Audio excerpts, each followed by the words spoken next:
This novel right here has given me so much faith in romantic fantasy as a genre. While I have been a pretty staunch cynic when it comes to romantasy, I have also continued to diligently explore the genre, knowing that there is good stuff out there. You just have to dig for it. After being not just disappointed, but quite frankly disgusted by the most popular romantasy stuff out there, I realized, and I've talked about the fact that you really have to go searching for the good stuff, and the good stuff is typically queer, and I've talked about why. It's not just the fact that I'm a queer reader and it's what I'm looking for. There is a, in my opinion, political or thematic reason for why the queer stuff is typically good. I've talked about that in another video and you can go watch it. But this book here, The Knight and the Moth by Rachel Gillig, has proven a lot. Rachel Gillig is one of the big names in romantasy fiction, and I'd just never given her a shot before. Turns out,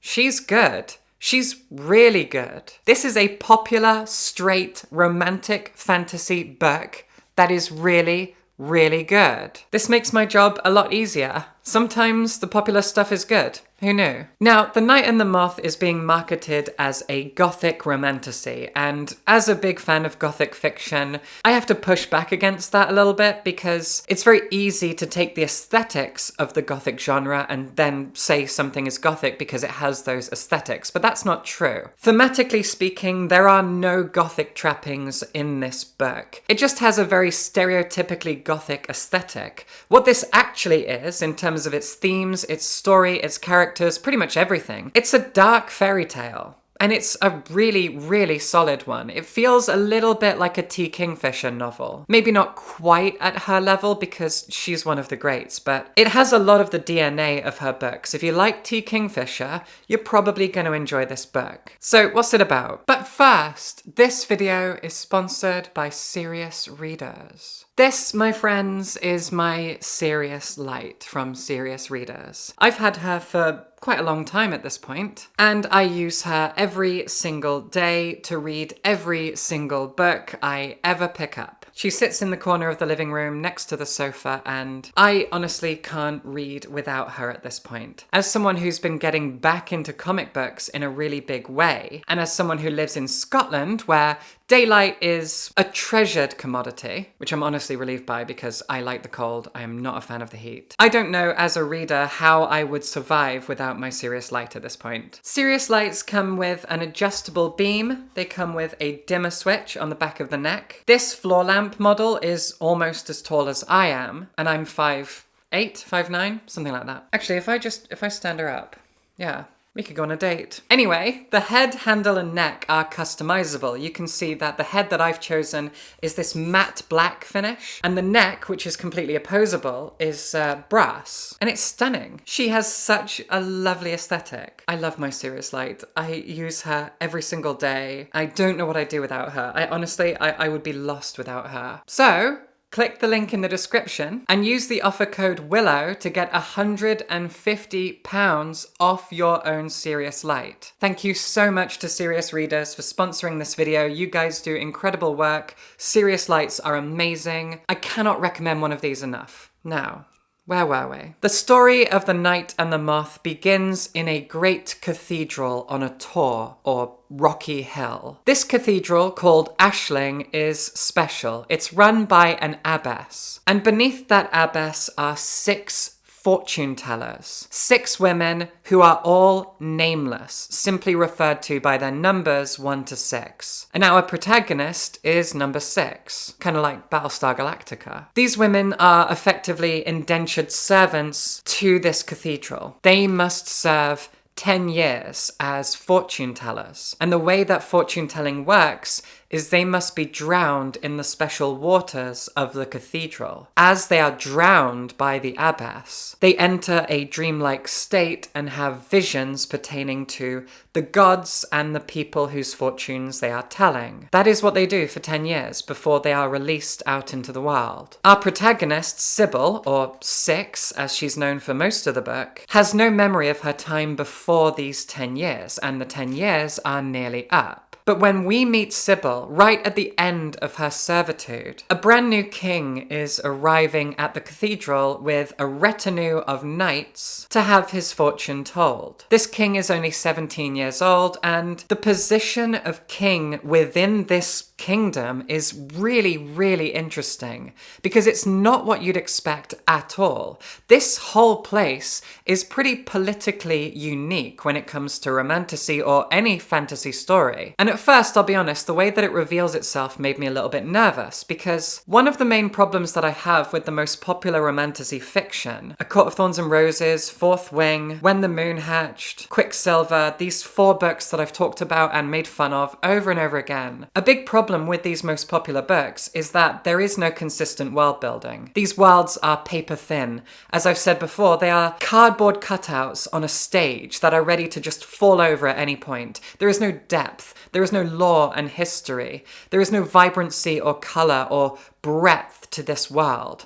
Every single bad popular romantasy book is a wooden, empty space that is purely populated by a handful of people who all hate each other, men who treat women like crap and force them to fall in love with them and them. It's horrible. I hate it. I'm sick of it. It's not fantasy. It's not romance either. It's just poison. This book, however, is not that. I was worried at first that it would be, but the political and theological systems of this world are actually really interesting. See, there are 6 hamlets in this world, and I thought hamlet was a weird choice of word for the 6 kind of districts, because a hamlet is just a really tiny village. But it kind of makes sense, because this world feels incredibly small. This entire kingdom feels tiny, and I think it's by design.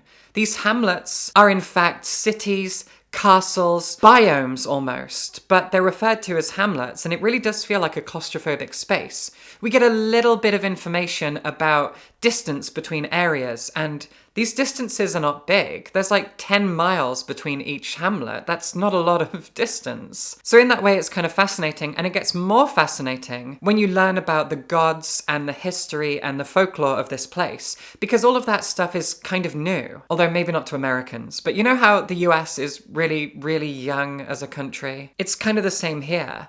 The history and folklore and traditions of this land only go back like 200 years. The abbess tells the story of this place, and another thing that I really liked about it is there's actually not a whole lot of exposition. You are continuing to slowly learn about this world as it unfolds throughout the course of the novel. You're always learning more about the gods, which here are known as omens, and what these omens really are, and the omens, as it turns out, are the main crux of the story, which in itself isn't really revealed until a quarter, maybe a third of the way through the book. There is an entire first act in the cathedral, but as the blurb gives away, we then move out into the wider world. There is an adventure that unfolds, and through that adventure, we learn more about these gods and their power over the land. The king has very little power.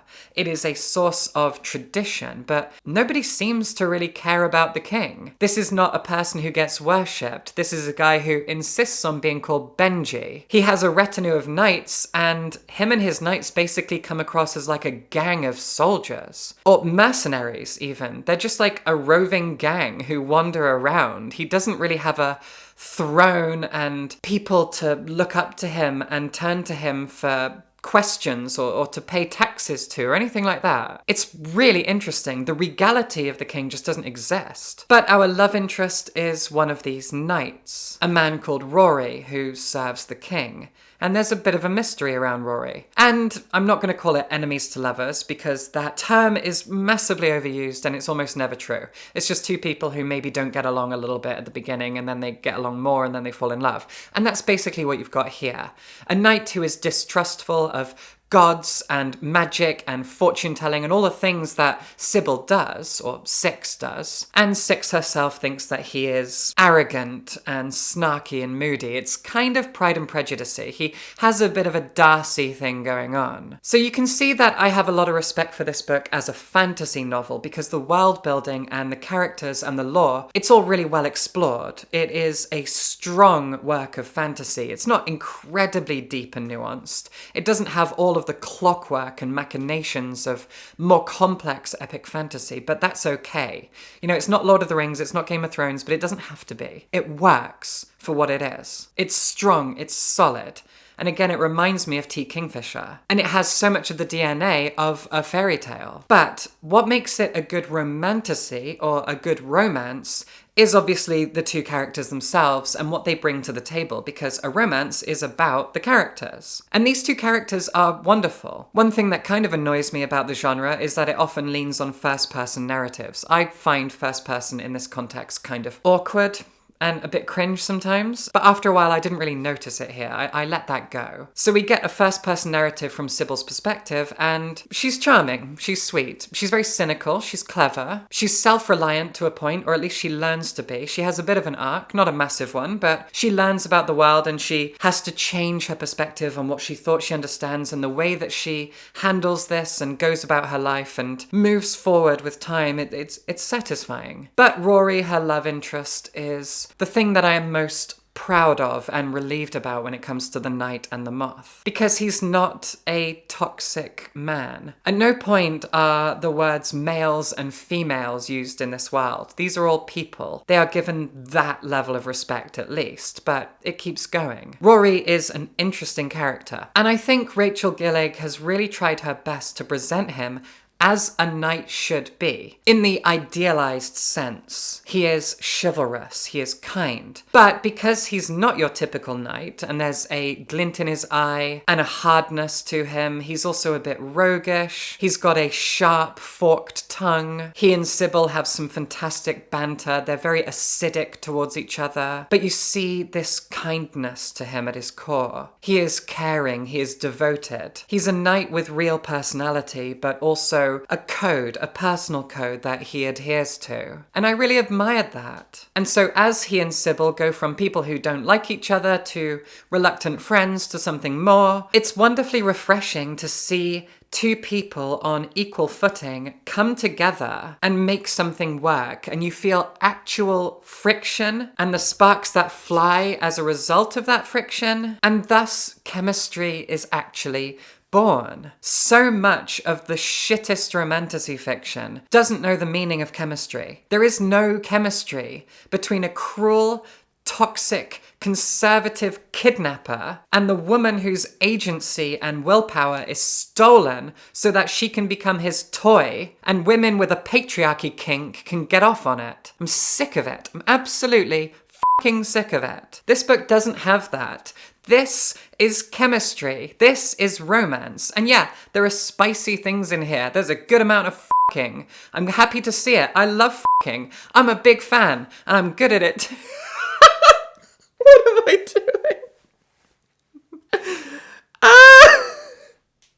doing? Fucking's great. Love it. But you know what else I appreciate as a romantic myself? Is genuine, actual chemistry and romance between two people. It made me realize that even as a queer person, I'm okay with a heterosexual romance between a man and a woman, as long as they actually have something about them as people, as individuals, and as a couple or a potential couple, to make me care, to make me actually feel something for when they not only but also just talk to each other. There's a lovely bit later. You know they're going to get together. You know there's... So I'm okay to spoil that without the context of how it happens. So when they finally, you know, something actually physical happens between them, there's a whole page dedicated to them just kissing and her remarking on how much he loves kissing, or maybe he just likes kissing her. And he's generous. He's physically generous towards a woman. That feels like a novelty in and of itself. When I read, I don't know where it is, The Serpent and the Wings of Night by Carissa Broadbent. Where is it? It's around here somewhere. Anyway, when I read that book, when our two protagonists, who are enemies to lovers, but they're not enemies at all, they're just two people, a woman and a vampire, half woman, she half vampire. Anyway, it's a really fun, funny book. It's very harmless. I enjoyed it. Anyway, The Serpent and the Wings of Night. When these two finally have a physical, sexual interaction with each other, there is a full paragraph dedicated to the beauty of his manhood. She is on her knees, praying to this thing like an altar. Like, I'm going to use this as an example since it's kind of appropriate. Just imagine that she's like, oh, it's so bad. It's so bad. It's the most cringe thing I've ever read, but it's funny as well. This book has respect for sex. It respects people. It respects romance. It respects the idea of chemistry. These people actually have a reason to get together. You feel their journey together. You feel the dialogue between them. They're actually humans with actual connections and actual personalities. But then you still get the spice and you still get the romance. You get everything you want, but with genuine respect. Not this patriarchal kidnapping bullshit. It's real. It's real romance and real sex, and I'm so relieved about that. It's a genuinely excellent work of romantasy. Again, as a fantasy novel, it's not going to set the world on fire. It's not a revolutionary tale. It doesn't have the complexities of a Tasha Suri book, or Shannon Chakraborty, or T. Kingfisher, or N.K. Jemisin, or Robin Hobb, or any of the great women who write amazing fantasy. No. But as romantasy goes, it knows exactly what it is. It's very nicely well written. It has actual chemistry between these characters, and she gives maybe more space and time to the fantasy element than to the romance. And I think that's the right way around. Rather than writing this toxic, slow burn nonsense sludge that so many of these books are, she makes sure to create an actual gothic aesthetic, fairy tale, fantasy world and story, populate it with interesting characters and throw us through really fun events, and have a romance happening and bubbling up as the story goes on, through the dialogue, as the chemistry builds, as the cauldron starts to bubble and reaches a boiling point. That's how it should be. Everything just sort of bubbles up as the story continues. I personally think, as a romantic who enjoys love stories, who also loves fantasy, I think a good romantasy book should be a fantasy novel with a romance at its heart, rather than a romance novel in the fake, flimsy guise of a fantasy world. Rachel Gillig knows what she's doing. She clearly has a huge love for romance, a respect for women, which is weirdly uncommon for the women who write these books. And she understands how to craft a genuinely good fantasy world and story. As romantasy goes, this is pretty flawless. It's not going to blow you away, and I think I'll always have more love and respect for general fantasy than romantasy. But this book has proven to me that romantasy is a genre that I can't just throw away. I can't just say, well, as long as it's queer, it'll be halfway decent, or anything like that. No. There's bad stuff, and it's the popular stuff, and then there's good stuff. But this is both. This is a genuinely very, very popular work of romantasy that is also really excellent. So when we talk about the big names in romantasy, Rebecca Yarros, Sarah J. Maas, etc., Rachel Gillig is often on that list. She's in that conversation of the top 5 big names in romantasy. And she's the good one. Of all of those names, she's the good one. This is good. Very good. Read it and subscribe for books.